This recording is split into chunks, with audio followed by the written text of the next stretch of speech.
Hello students, आपको हम पढ़ाने चल रहे हैं combination of capacitor in parallel. देखिए सीरीज का वीडियो हमने बना दिया है, अब हम पैरेलल का वीडियो बनाने चल रहे हैं। तो सपोज दैट 3 कैपेसिटर है जिसको हम पैरेलल कंबाइन करेंगे और फिर उसका कैपेसिटेंस कैसे निकलेगा आइए उसको बताते हैं। ठीक, तो देखिए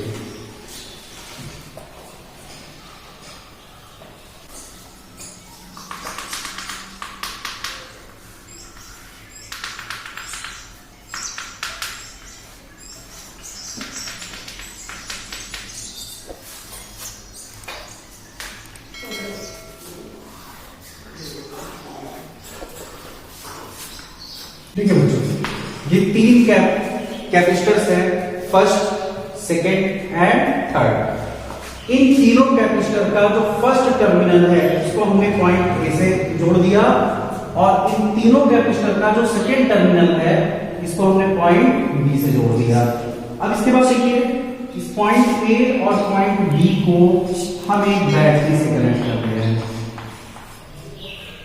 ये हमने बैटरी से कनेक्ट कर दिया। तो ऐसी स्थिति में जो पोटेंशियल डिफरेंस होगा वो भी हम ले रहे हैं। ठीक, और इसके बाद देखिए जो करंट फ्लो है वो आई हो गया। अगर हम कैपेसिटेंस की बात करें तो फर्स्ट कैपेसिटर का जो कैपेसिटेंस है उसको हमने C1 ले लिया, सेकेंड कैपेसिटर का जो कैपेसिटेंस है उसको हमने C2 ले लिया और थर्ड कैपेसिटर का कैपेसिटेंस हमने C3 ले लिया। तो आइए इसकी वैल्यू देखते हैं।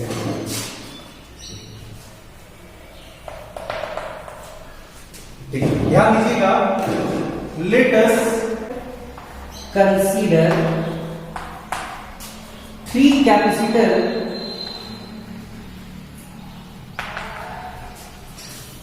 are capacitance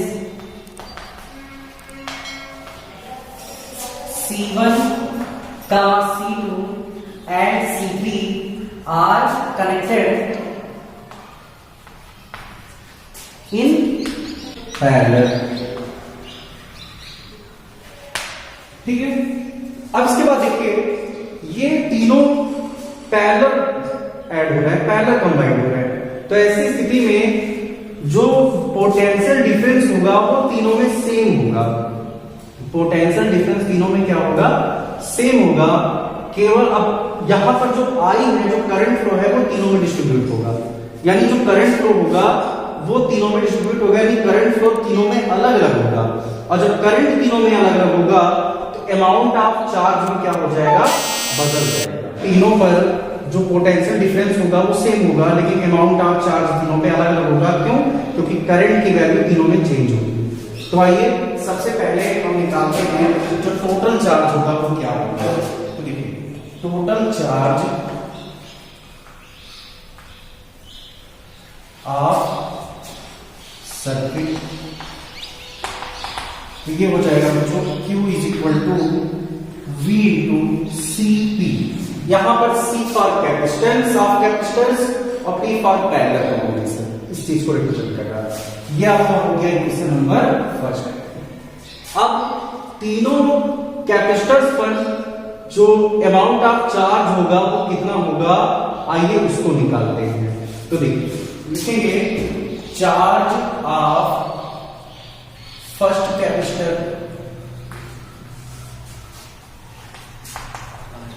तो बच्चों ये हो जाएगा Q1 is equal to potential difference constant होगा इसमें क्योंकि पोटेंशियल डिफरेंस तीनों में सेम होगा।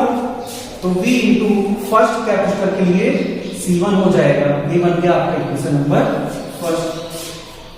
फिर चार्ज ऑफ सेकेंड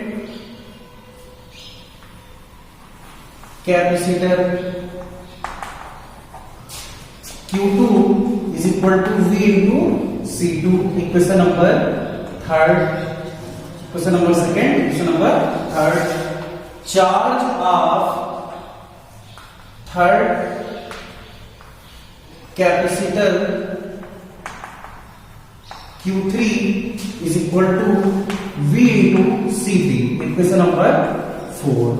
अब इसके बाद देखिए आप जो देख रहे हो Q ही तो डिस्ट्रीब्यूट हुआ है Q1, Q2 और Q3 में, यानी 0 है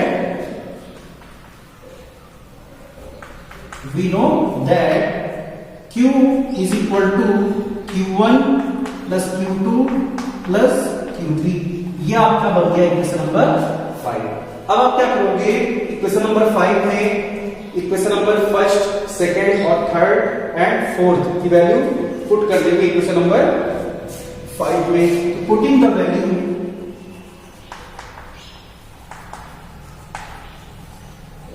of Q, Q1, Q2 and Q3 in equation 5 we get, देखिए बच्चों, तो ये हो जाएगा, देखिए Q की वैल्यू आप क्या रखोगे, Q की वैल्यू आप रखोगे V into CP, V into CP is equal to Q1 की वैल्यू देखिए आप V into C1 plus V into C2, इसी तरीके से Q3 की वैल्यू हो जाएगी V इंटू C3। अब आप देख रहे हैं V तीनों से क्या हो जाएगा, कॉमन, तो V CP is equal to V common ले लिया तो C1 plus C2 plus C3, V से V कैंसिल, तो ये आ गया बच्चों CP is equal to C1 plus C2 plus C3। ये तो 3 कैपेसिटर के लिए है। अगर आपके पास और सारे कैपेसिटर हैं, नंबर ऑफ n कैपेसिटर्स हो जाएं, तो ऐसी स्थिति में क्या होगा, Cp is equal to C1 plus C2 plus C3 plus up to Cn। जितने कैपेसिटर्स आपको मिलते जाएंगे उतने कैपेसिटर्स आप प्लस करके चलेंगे, इसमें ऐड करके चलेंगे, ठीक है।